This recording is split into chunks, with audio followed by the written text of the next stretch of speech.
The following preview has been rated good by the Good, the Bad, and the Weird podcast. Please check out the full episode when it releases on Wednesday. In the beginning, Nicho and Chris said, "Let there be good, let there be bad, and let there be weird in the world of cinema." And so it was, and their review of the 1956 remake of The Ten Commandments. Hi, I'm Nicho. And I'm Chris. Welcome to the Good, the Bad, and the Weird previews. And we're doing one from my nostalgic childhood. I watched this movie every Easter, as everyone has since the 1970s. But I haven't really watched it. I just watched it in the background.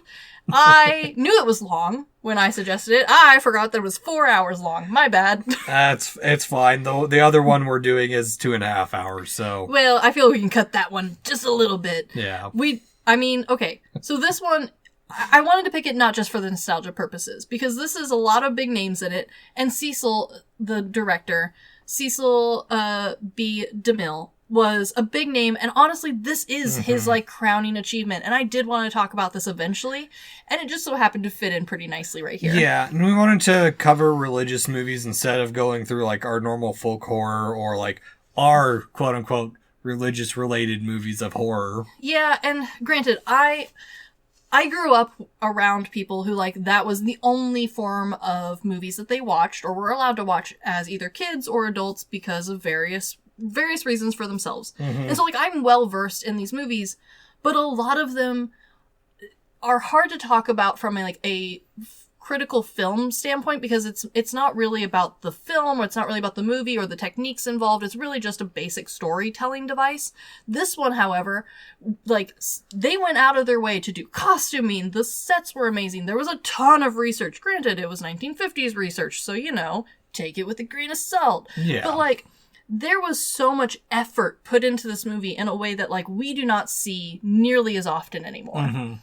No, exactly. And I was curious going into this one because I, for one, had never seen it outside of the couple cool practical effects you see with the last hour of the movie. Oh yeah, the best part.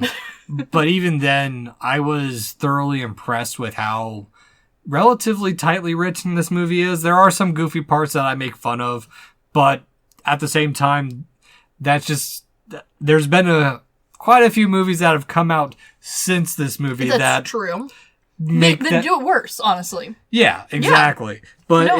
it's definitely an interesting technical and just craftsman story. For sure. And it also kind of is a crowning achievement of a lot of different categories of movie during the 1950s that were very popular.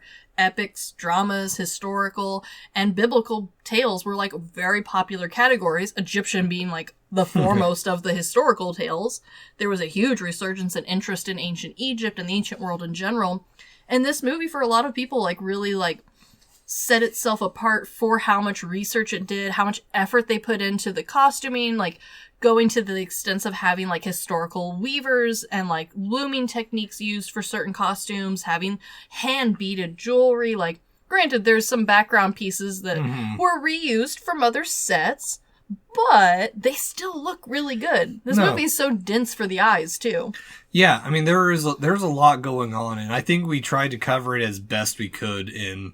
it's a 2.5 hour episode, but this is a 4-hour movie. Yeah, I think we did a good job with that. But honestly, it is a movie that does deserve that kind of attention because there is so much it has going for it. And just as it's setting a ground point for what historical epics could be at the time.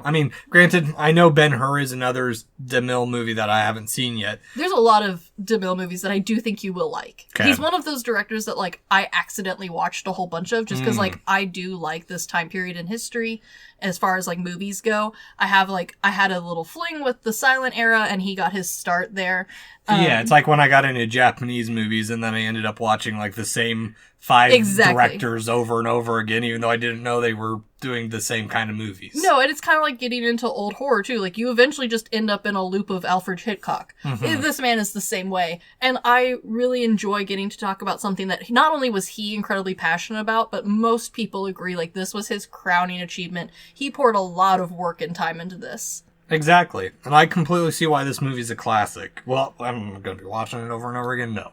You're not. I do think that I am going to dust it out. Granted, I don't have cable anymore. I know it's still playing every Easter, and honestly, that's why I even originally watched it, because while our family like this did fit into the vibes that my grandparents had, my grandpa's the movie watcher in the house, or at least he used to be, and he had a very specific genre, and that was either MASH or cowboys. Okay. And so while this hits that epic that he liked this sort of cowboy movie where it's like the big epic tale, right? This has the same vibes, has the same styling, has the big orchestra to it. The only reason we watched this is because it was like the only thing on TV during Easter. But now that I've like watched it with a critical eye, I probably will pick up the DVD version of this and play it maybe once a year. Granted, I'm not going to watch it all the time, but it is good enough that like I'm going to put it on the background while I do some stuff. Or you can just borrow it from me. I probably will. Yeah. But, anywho, this has been the Good, the Bad, and the Weird previews. Check out the full episode. Peace.